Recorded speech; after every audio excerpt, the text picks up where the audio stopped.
Bonsoir à tous, bienvenue dans cette nouvelle édition de BBC Info. Voici le sommaire de ce soir.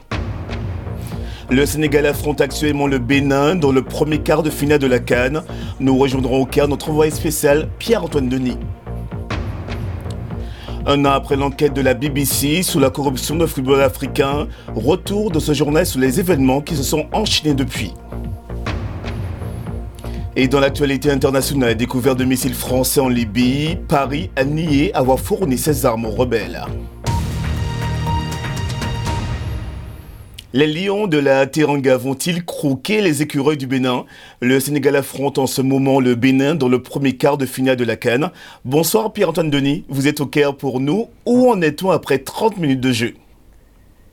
0-0 toujours Nicolas entre le Sénégal et le Bénin après une demi-heure de jeu des Sénégalais qui avaient démarré très fort avec 2-3 bonnes occasions, mais là les Béninois sont de mieux en mieux. Les écureuils ont eu une énorme occasion il y a quelques instants.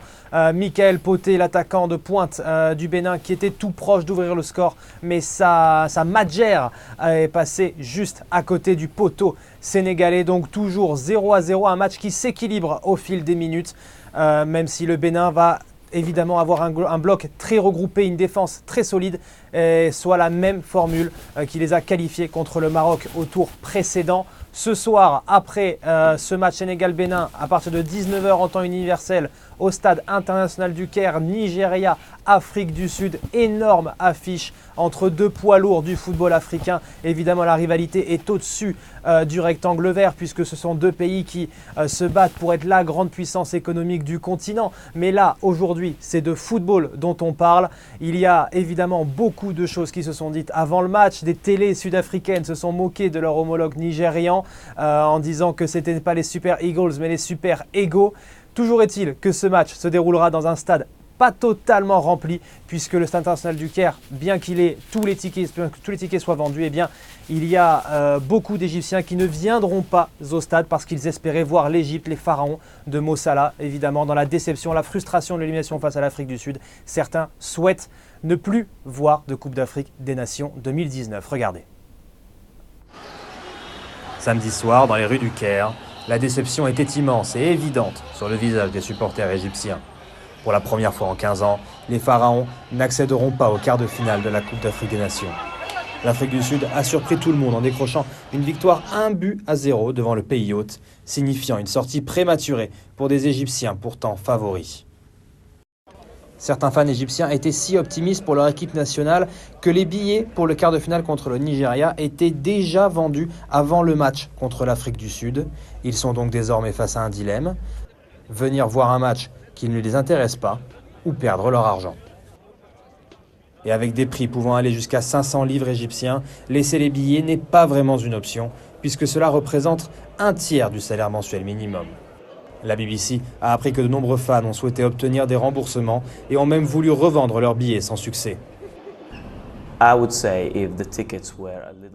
Je dirais que si les billets étaient un petit peu moins chers qu'ils ne le sont maintenant, eh bien, on aurait une meilleure affluence dans la majorité des matchs. Certaines rencontres se sont bien passées, comme Algérie-Sénégal, Côte d'Ivoire-Maroc, mais ça aurait pu être mieux avec des prix abordables. Je pense que certains fans vont venir dans le stade maintenant, mais ce n'est pas comparable, par exemple, avec une qualification de l'Égypte pour les demi-finales et la finale.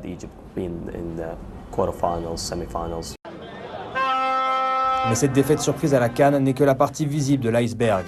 De nombreux Égyptiens pensent ici que les soucis avec le football et l'équipe nationale durent depuis bien longtemps. Avant, je m'identifiais à l'équipe nationale, mais maintenant c'est totalement différent. Les joueurs ne pensent qu'à devenir célèbres et à faire plus de publicité télévisée.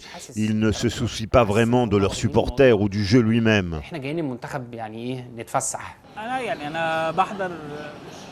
Je n'ai regardé les matchs que par patriotisme et non parce que je suis un fan de l'équipe nationale.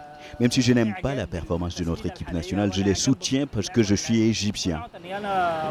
Avec ou sans les fans égyptiens, le stade international du Caire, théâtre de la finale le 19 juillet, est bel et bien prêt. Mais une question demeure, est-ce que les grands noms encore dans le tournoi seront suffisants pour remplir cet antre de 75 000 places ? Voilà donc pour ce Nigeria-Afrique du Sud à suivre à partir de 19h en temps universel. En ce qui concerne Sénégal-Bénin, toujours 0-0, mais grosse alerte sur le but béninois avec un coup franc d'Henri Cévé qui est passé tout proche du but des Écureuils, toujours 0-0. Pour en savoir plus sur cette rencontre, connectez-vous sur la radio BBC Afrique puisque Babacar Diarra et Yoro Mangara sont en direct depuis le stade du 30 juin pour vous faire vivre ce premier quart de finale de la Coupe d'Afrique des Nations qui est aussi historique, Nicolas, puisque c'est le premier match sur le continent africain qui dispose de la vidéo. Donc voilà, merci. Donc 0-0, premier match. Merci Pierre-Antoine Denis. Le reste de l'actualité de ce mercredi 10 juillet, en bref et en images. Téhéran a commencé à enrichir son uranium à un degré prohibé par l'accord de Vienne. L'Iran compte aussi se désengager du pacte tant que ses partenaires ne le protégeront pas des sanctions américaines. Washington a prévenu que cette mesure conduirait l'Iran à plus d'isolation et de sanctions. L'organe de surveillance nucléaire de l'ONU se réunira ce soir pour discuter de la question. La France a admis que les missiles découverts dans un QG du maréchal libyen Khalifa Haftar près de Tripoli lui appartenaient. Paris a cependant nié lui avoir fourni ces armes. Une affaire qui risque de nourrir une fois encore les suspicions quant à un soutien français au corps Haftar, ce dont Paris se défend. Et puis, à une semaine de la sortie du Roi Lion, Beyoncé a attiré tous les regards hier lors de l'avant-première. Elle a dévoilé le premier single de la bande originale du film, Spirit, dont les premiers mots sont en Swahili. Et pour incarner les nouvelles voix des personnages, Childish Gambino sera Simba, tandis que Beyoncé va prêter sa voix à Nala. En 2018, BBC Africa Eye a publié son enquête La trahison du jeu. Fruit de 2 ans d'investigation, ce reportage a montré en flagrant délit des centaines d'officiels du football ouest-africain et kényan en train d'accepter des pots de vin. Un an plus tard, la BBC s'est entretenue à nouveau avec l'homme qui a mené l'enquête, le controversé journaliste ghanéen Anas Aremeyo Anas. Il raconte ce qui est arrivé depuis. Récit de Myriam Lawari. En 2018, l'enquête de BBC Africa Eye, La trahison du jeu, avait exposé l'ampleur de la corruption dans le football africain. L'enquête avait été menée par Anas Aremeyo Anas, un célèbre et controversé journaliste ghanéen. Spécialiste des enquêtes d'infiltration, il ne montre jamais son visage. Près d'une centaine d'officiels du football avaient été filmés acceptant des pots de vin. Les cibles principales étaient des arbitres ghanéens et des assistants, qui ont le pouvoir de changer le cours des matchs. Mais la corruption montait plus haut, jusqu'au numéro 2 de la FIFA dans le football africain, Kewesi Yantaki, président de la fédération ghanéenne.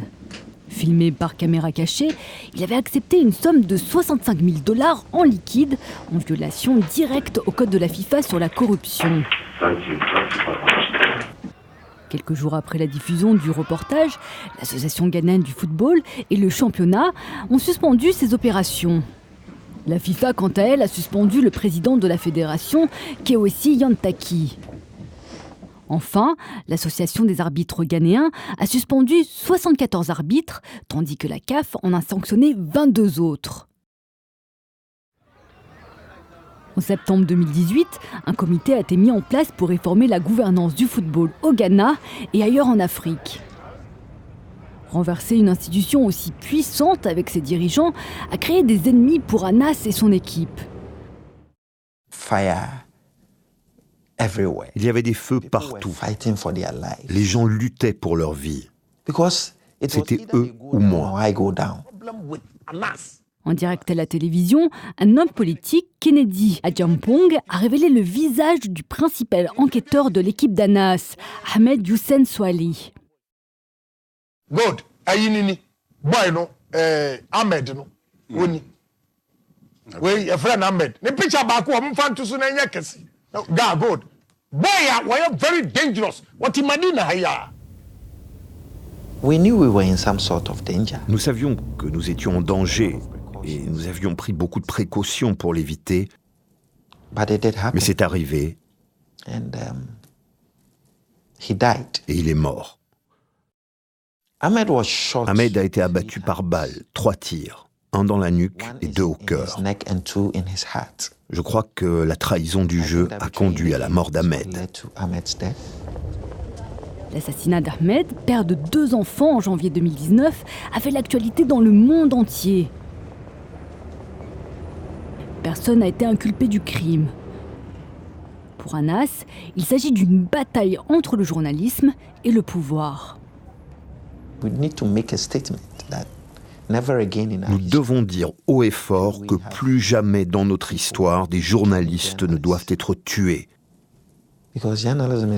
Car le journalisme n'est pas un crime. Ce meurtre nous rappelle une chose. Ne tenez pas votre liberté d'expression pour acquise.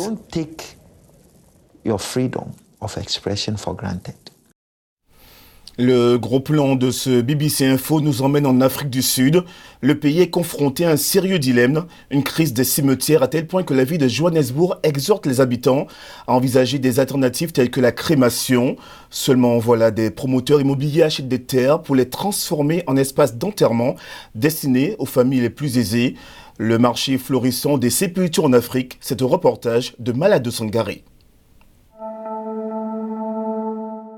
En Afrique du Sud, la population est en constante augmentation. Et de plus en plus de gens achètent des maisons pour leur famille. Mais certains investissent dans un autre type de propriété, l'emménagement de cimetières pour personnes nanties. Le promoteur immobilier Carlgro M3 fait de bonnes affaires dans la vente de parcelles situées dans des cimetières privés à travers le pays. Les parcs funéraires de son entreprise offrent une sécurité de pointe et des jardins bien soignés, ce dont ne disposent les cimetières municipaux. Nous avons identifié qu'il y avait un grand besoin en Afrique du Sud. Culturellement, nous faisons encore beaucoup d'enterrements. Mais malheureusement, à cause du manque de fonds pour l'entretien et la sécurité des cimetières publics, il y avait un grand besoin de restaurer la dignité dans les lieux de sépulture. Ceux qui étaient habitués au luxe de leur vivant tiennent à s'entourer de plus belles choses une fois décédés. Pour ce dernier, les perspectives d'une place exclusive dans un cimetière privé bien entretenu est donc irrésistible. Mais il faut y mettre le prix. Ici, la tombe le moins cher coûte plus de 1 600 $. Et selon l'emplacement de la pierre tombale, une sépulture peut atteindre même 25 000 $. Il faut dire que l'Afrique du Sud est en passe de manque d'espace funéraire. Ces cimetières privés offrent donc une option attractive à ceux qui ont les moyens. Reason why I bought is for a peace of mind. When you bury your loved one.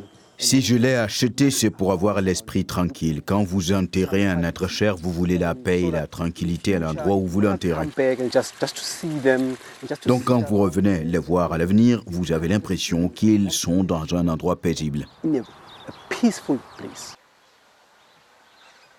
En tout état de cause, rien ne semble arrêter les plus nantis dans la ruée vers cet immobilier de type particulier. Et entre-temps, ces dalles coûteuses de marbre poli attendent les détails concernant les futurs occupants de ces lieux.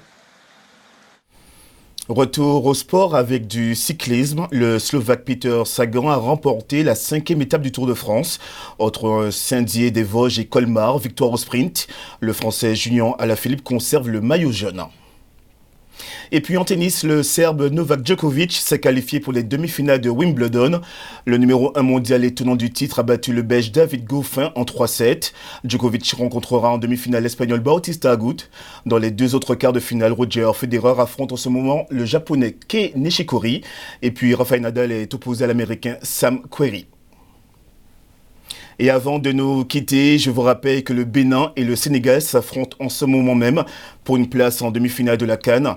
Le score après 43 minutes de jeu est toujours de 0-0. Les écureuils du Bénin résistent pour l'instant aux Lions de la Teranga dans cette première mi-temps.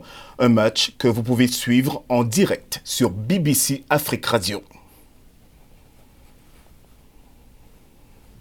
C'est la fin de ce journal, merci de l'avoir suivi. Vous êtes de plus en plus nombreux à nous regarder, notamment sur Rontachi TV en RDC. Bonne soirée à tous et à demain pour une nouvelle édition de BBC Info.